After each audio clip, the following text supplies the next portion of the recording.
So when it comes out the oven, like I said, about 20-25 minutes, this is the toppings. Okay? And results coming. Okay, this is what it looks like. It's been in the oven for about 30 minutes. Okay? So I'm about to add the fixings to this baby. And I forgot to show the cheese, but I add the cheese on the top, okay?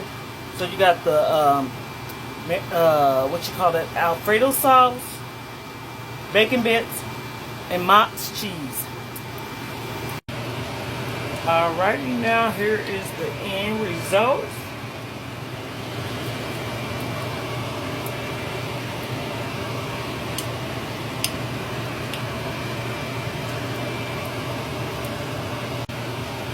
Alright.